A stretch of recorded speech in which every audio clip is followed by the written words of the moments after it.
Olá amigos, estamos de volta para mais um vídeo aqui no canal da Vila Real Engenharia e vamos falar do próximo assunto, do tópico critérios de projeto de instalação hidrossanitária em edifícios. Vamos falar sobre rede de distribuição de água quente. O fornecimento da água quente representa uma necessidade nas instalações de determinados aparelhos ou ou uma conveniência para melhorar as condições de higiene e de conforto da benfeitoria. A temperatura na qual a água deve ser fornecida depende do uso a que se destina. Assim, pode-se dividir as instalações de água quente em instalações industriais, em que a temperatura da água atende às exigências das operações inerentes aos processos industriais, e em instalações prediais, que atendem às instalações que servem a peças de utilização, aparelhos sanitários ou equipamentos. Modalidades: o aquecimento da água pode ser realizado por um dos seguintes sistemas: o individual, o central privado, o central coletiva. Individual: quando o sistema alimenta um só aparelho. Por exemplo, pode-se dizer do aquecedor no banheiro que aquece a água do chuveiro. Central privado: quando o sistema alimenta vários aparelhos em uma só unidade. Por exemplo, pode-se dizer do aquecedor da residência para a produção de água quente, do qual partem os alimentadores para as peças de utilização. Central coletiva: quando o sistema alimenta conjuntos de aparelho de várias unidades, por exemplo, centrais de aquecimento de hospitais, hotéis e escolas. Componentes: uma rede predial de distribuição é constituída por barrilete, colunas de distribuição, ramais e subramais, que são destinados a levar a água ao ponto de utilização conforme a figura.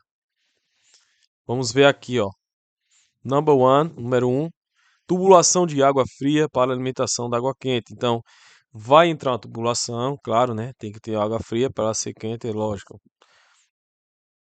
2, o aquecedor, é essa peça aqui. 3 vai ser a válvula de alívio, certo? O 4, tubulação de distribuição de água quente. E o 5, ponto de utilização da água quente. Então, por exemplo, o chuveiro, certo? Vamos ver o que quer dizer cada coisa.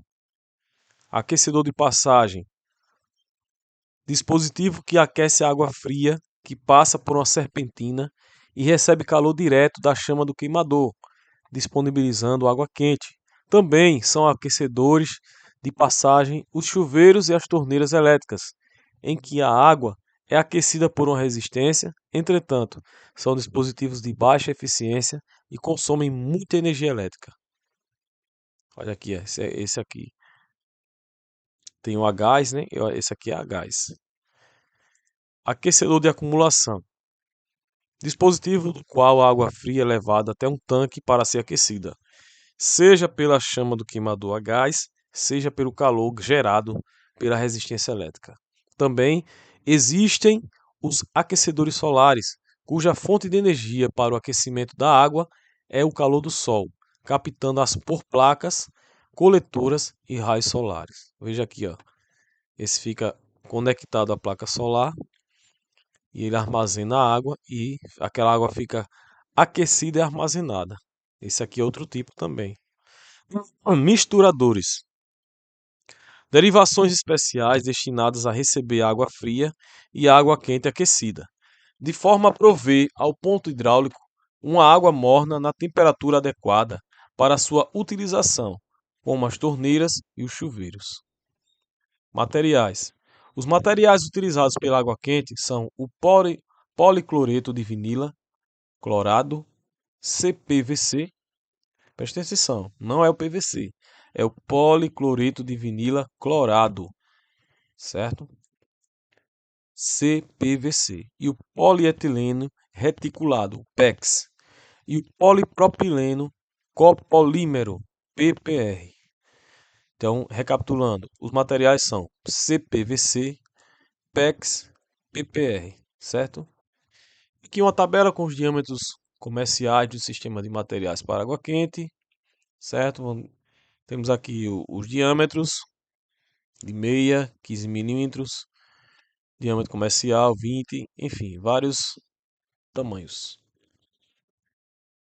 Sistemas hidrossanitários racionais. Vamos lá. O shaft. Basicamente, um shaft é uma abertura vertical na alvenaria, tá? Veja aqui na alvenaria, na parede, por onde passam as instalações essenciais em qualquer construção.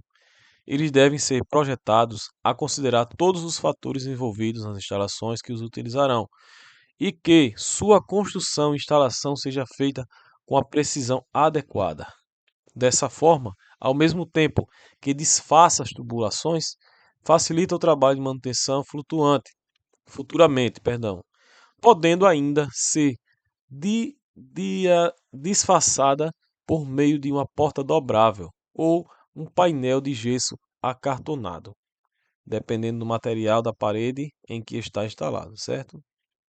Geralmente, o shaft é instalado próximo a áreas molhadas, por estarem sempre mais próximas às colunas de alimentação e aos tubos de queda.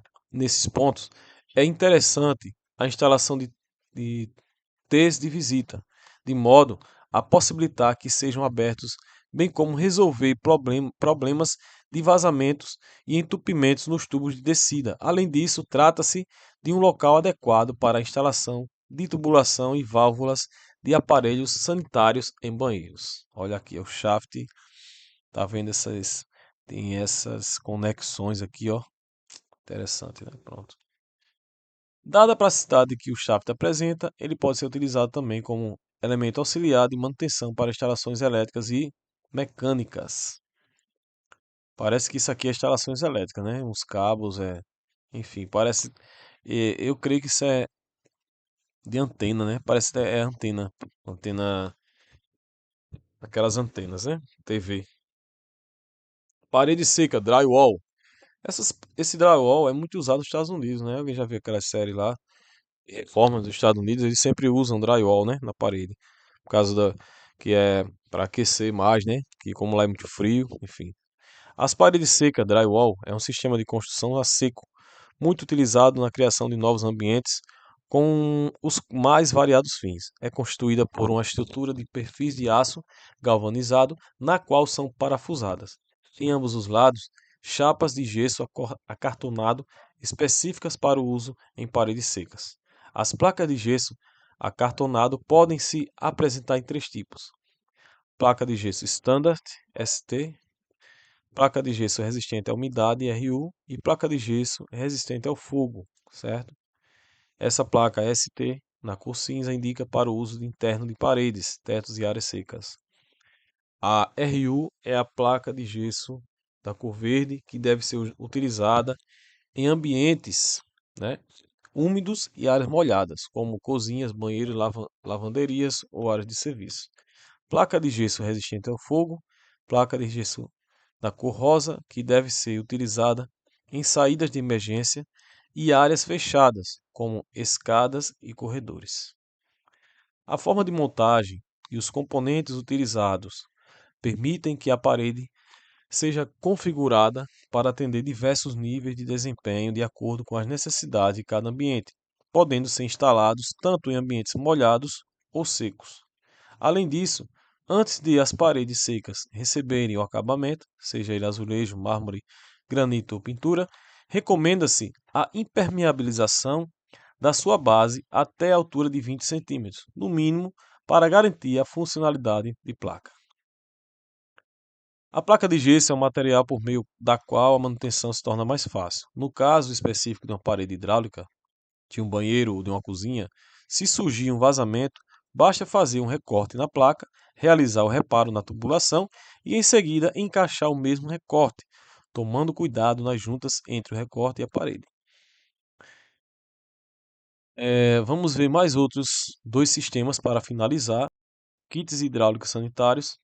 Dá-se o nome a esses kits hidráulicos sanitários industrializados, os conjuntos fabricados com tubos e conexões de materiais fluidos, no caso água fria, PVC, PEX, e no caso água quente, CPVC, PPR e o cobre, que passam por um processo de montagem e são agregados a componentes como registros e válvulas, né? Então esse kit aí é o que a gente já conhece. O princípio desta tecnologia é que todas as tubulações sejam desembutidas da alvenaria, bem como se tornem independentes de qualquer método construtivo em que ele seja aplicado. Deste modo, a produção desses kits possui características de montagem industrial e uma central própria para isso. São geralmente entregues, etiquetados e prontos para instalação nos canteiros de obras, sendo muito indicados para edifícios e conjuntos habitacionais padronizados para serem instalados em paredes secas ou shafts. O projeto de instalação hidrossanitária com o uso de kits industrializados em quase nada difere de um projeto convencional sem uso dos kits. Não há mudança nas dimensões dos tubos, respeitando as demais normas vigentes. Desse modo, permite-se um melhor planejamento do processo executivo, evitando problemas de incompatibilidade entre projetos e propiciando maior facilidade ao executor. Sistema Manifold. O chamado sistema Manifold é um conjunto de produtos constituídos de tubos de polietileno reticulado flexível, que é o PEX. Esta característica lhe proporciona várias vantagens, como a facilidade de instalação e flexibilidade em sua utilização em água fria e quente no mesmo sistema. O elemento central da instalação é um quadro de distribuição hidráulico dentro de um determinado ambiente, geralmente um para água quente e outro para água fria. Os tubos de PEX são introduzidos em um tubo condutor que o guia do quadro de distribuição barrilete até os pontos do consumo. A água corre por um sistema de tubos flexíveis e embutidos na laje ou no forro, sem conexões intermediárias entre o barrilete e os pontos de utilização, facilitando a manutenção e evitando a quebra de revestimentos e paredes. Quando são necessárias, as conexões utilizadas são de cobre ou de CPVC. Por eliminar emendas, reduz-se também a possibilidade de vazamentos. O sistema manifold é mais utilizado em construções steel frame.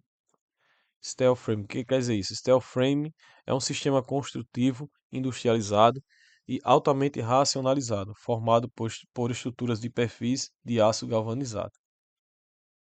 Seu fechamento é feito por placas, podendo ser cimentícias, com drywall ou outros sistemas racionais. Assim, o tempo de instalação é muito reduzido em relação ao convencional, resistindo aos efeitos do congelamento e descongelamento.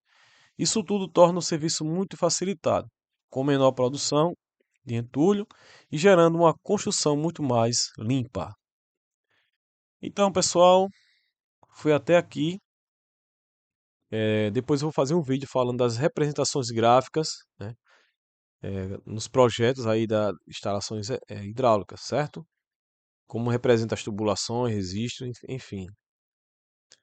Fazer.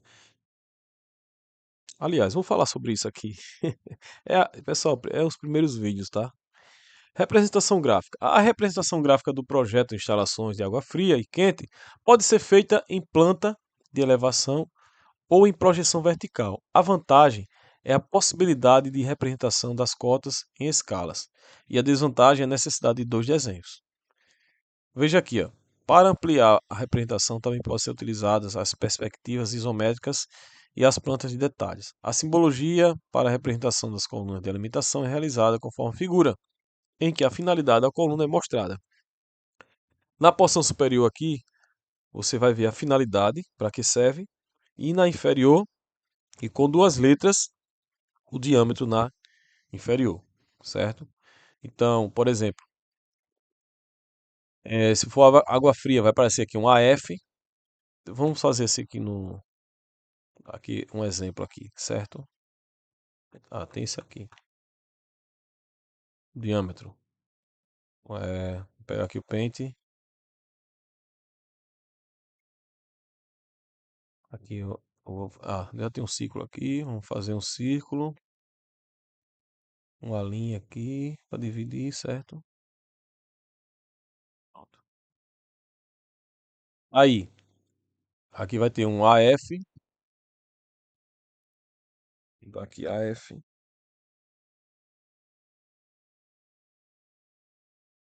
Esse AF representa água fria, tá?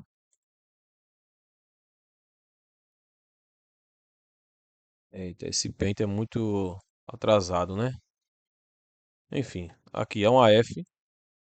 Ficou pequenininho, Jesus. Ah, vamos escrever assim mesmo, com a letra grande.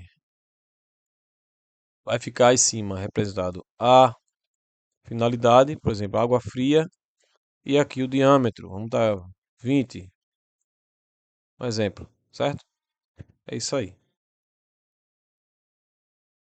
Ó, tinha água fria, água quente, coluna de extravasão, coluna de limpeza, AP, coluna de alimentador predial, RP, coluna de ramal predial, REC, coluna de recalque, SUC, coluna de sucção, enfim. Representação dos tubos e conexões em um projeto de instalações hidráulicas é descrita da seguinte forma. Então, quando você pegar um projeto de instalações hidráulicas, vai estar aqui, ó, esses desenhozinhos, ó. Tubulação descendente, tubulação ascendente, válvula de retenção, registro de gaveta, registro de pressão, válvula de crivo, joelho 90 graus, ó, lembra que até aqui, 90 graus. Joelho 45 graus, curva de 90 graus, curva de 45, T de 90 e junção, certo? Foi até aqui. Aqui tem um exercíciozinho, né? Questão de exercício depois a gente faz. Então foi até aqui o vídeo de explicação. E espero que tenham gostado. Desculpa os erros aí. E até o próximo vídeo.